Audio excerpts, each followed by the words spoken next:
I am extremely sorry. हे बघा, माझ्यामुळे तुम्हाला खूप उशीर झालाय, पण गुड न्यूज ऐका, तोंड गोड करा आणि बाबा हो सांगा तरी गुड न्यूज काय आहे ती? अगं सांगतो तर गुड न्यूज अशी आहे की कोण असेल एवढ्या रात्री? मी नक्की सांगतो, तो जीवन आहे ना, आला असेल खीर हादडायला। बघतो मी।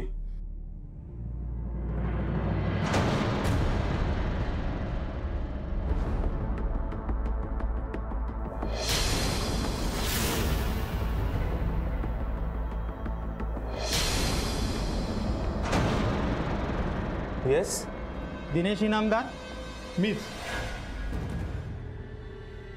का काय झालंय?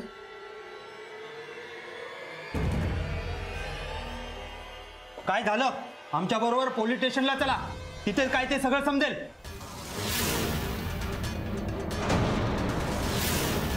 अहो हवालदार साहेब, हे काय बोलताय तुम्ही? अहो काय झालंय हे सांगा तरी आधी। ओ साहेब, हे साधा सिग्नल सुद्धा तोडत नाही तो।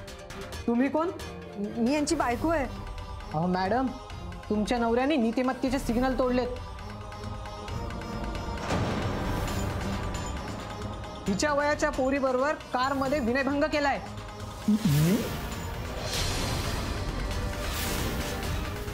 हो काय बोलताय काय? शक्यच नाही। अहो आम्हाला काय वेळ लागलाय का पुराव्याशिवाय इकडे यायला? नेहा नावाच्या मुलीने लेखी कंप्लेंट नावासकट केली। तिथं घटना बघणारे लोक होते, त्यांनी गाडीचा कलर, नंबर एवढंच नाही तर यांच्या शर्टाचा रंग देखील बरोबर सांगितलाय।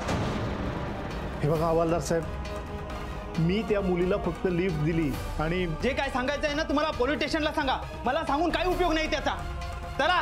ओ पोलीस चौकी काय हो साहेब, तुमचा काहीतरी गैरसमज होतोय। अरे रोहन, तू तरी सांग ना यांना काहीतरी। अहो हवालदार साहेब, तुमचा काहीतरी गैरसमज झाला असेल।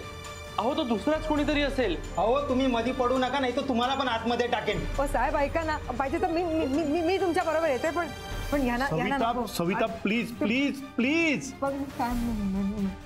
सविता, मला काही होणार नाही। हा, तू पॅनिक होऊ नकोस प्लीज। चला चला साहेब। ओ साहेब ऐका ना साहेब। आई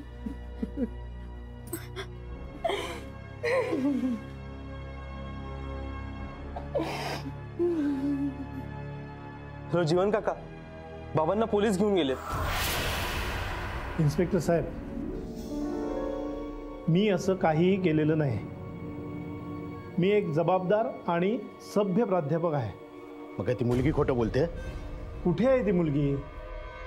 प्लीज तिला बोलवा, प्लीज। तू तिच्याशी असं वागल्यावर तिला तुझ्यासमोर कसं आणू आम्ही? हा, स्टेटमेंट दिलं तिने आमच्याकडे।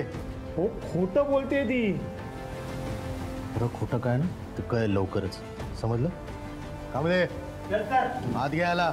इन्स्पेक्टर माझं ऐकून तर घ्या प्लीज। येऊन जा ना। मी काही केलेलं नाही इन्स्पेक्टर, प्लीज इन्स्पेक्टर। सविता, नक्कीच काहीतरी कन्फ्युजन आहे।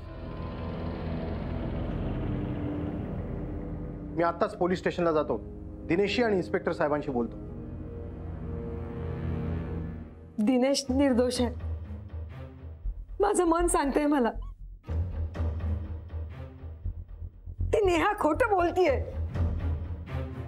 आणि हो, आपण ना या नेहाला पण एकदा भेटायला हवं। मीच जाऊन भेटते तिला, तिला विचारते, बाई ग, आम्ही तुझं असं काय घोडं मारलंय ते तरी सांग। का असे खोटेदाटी आरोप करतेस? आई हे बघ, आम्ही भेटतो तिला, समजवतो। खरं काय ते आपल्यालाही कळायलाच हवं। हो, तिला भेटूच आपण, पण आधी दिनेशला सोडवायला हवं।